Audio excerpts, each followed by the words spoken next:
ភពសៅរ៍គឺជាភពដែលមានធាតុភ្លើងព្រះប្រចាំថ្ងៃសៅរ៍គឺបែបប្រពុតប្រក់នេះចឹង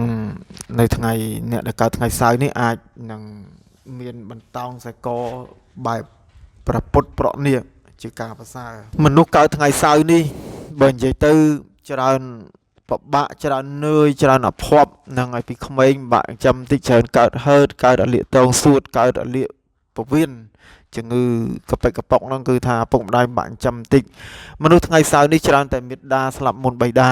ហើយច្រើនមានអ្នកផ្គត់ផ្គង់បីបាច់ថែរក្សាចិញ្ចឹមហើយតស៊ូប្រឹងរៀនប៉ាកែមនុស្សថ្ងៃសៅរ៍គឺមានបញ្ញាឆ្លៀសវៃមានចិត្តមោះមុតនៅពេលដល់វ័យយើងធំបន្តិចហ្នឹងហើយក្រៅពីរៀនប៉ាកែនៅពេលដែលឈានចូលដល់វ័យស្នេហាគឺ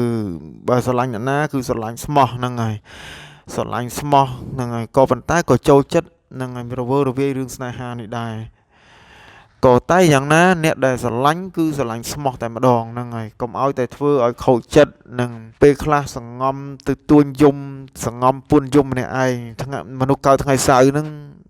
ច្រើនតែលងលោចជាមួយនឹងស្នេហាចាស់ដែលបាត់បង់ទៅគឺសោកសង្រេងខូចចិត្តខ្លាំងណាស់ពីព្រោះខ្លួនស្រឡាញ់ស្មោះតែដោយកលៈទេសៈឬក៏ដោយកត្តាអីផ្សេងឬដោយសារបញ្ហាទ្រព្យនិងឬក៏បញ្ហាដោយសារមានអ្នកឆ្កឹះឆ្កៀលចាក់រូបបំបែកទើបធ្វើឲ្យស្នេហានោះបែកបាក់តែយ៉ាងណាគឺមនុស្សថ្ងៃសៅរ៍នេះមិនងាយនឹងបំភ្លេចនៅស្នេហាចាស់នោះទេគឺនៅតែដកចិត្តស្រឡាញ់នៅតែនឹកនៅតែអាឡោះអាល័យនៅតែមិនអស់ចិត្តហើយពេលខ្លះសង្ងំពួនយំតែឯងមនុស្សថ្ងៃសៅរ៍នេះបើសិនជានិយាយទៅគឺថានឹងចូលចិត្តភាពស្អាតចូលចិត្តរៀបចំនឹងឲ្យផ្ទះសម្បែងកន្លែងធ្វើការ office នឹងឲ្យចូលចិត្តប្រើរបស់ថែរក្សាស្អាតបាតនឹងឲ្យចូលចិត្តធ្វើការងាររហ័សរហួនដំណើររហ័សទៅណាមកណារហ័សសម្រេចចិត្តលឿនមានចិត្តគំនិតគិតធំគិតជ្រៅមោះមុតអង់អាចក្លាហានហើយក៏មិនងាយ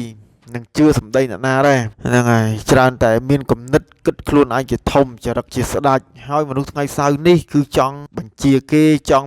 ដឹកនាំគេដឹកមុខគេចូលចិត្តហ្នឹងហើយធ្វើការដឹកនាំគេហ្នឹងហើយខឹងណាស់មនុស្សដែលគិតផ្ទុយពីខ្លួនខឹងណាស់មនុស្សដែលប្រឆាំងគំនិតរបស់ខ្លួនមនុស្សថ្ងៃសៅរ៍នេះបើនិយាយទៅថាមានចិត្តបន់ច្រើនចូលចិត្តរាប់អានមនុស្សមិនរើសមុខចូលចិត្តជួយយកអាសាគេដោយមិនរើសមុខហើយមនុស្សថ្ងៃសៅរ៍នេះច្រើនតែអភ័ព្វគូបន្តិចនឹងច្រើនជួបគូច្រើនមានស្នេហាលួចលាក់ច្រើនខ្លះដែរក៏ប៉ុន្តែបើសិនជាអ្នកណាដែលអាចយកបេះដូងមនុស្សថ្ងៃសៅរ៍នេះបានគឺមនុស្សថ្ងៃសៅរ៍នេះស្រឡាញ់ស្មោះស្រឡាញ់អស់ពីចិត្តតែម្ដងហើយមិនងាយបោះបង់អ្នកណាចោលទេហ្នឹងហើយរហូតដល់មានអ្នកខ្លះបោះពាក្យថាមនុស្សថ្ងៃសៅរ៍នេះស្រឡាញ់ស្មោះមិនចេះបោះបង់ចោលទេមានតែយកថែមក៏មាននឹងអ្នកខ្លះគេចំអែចំអន់អញ្ចឹង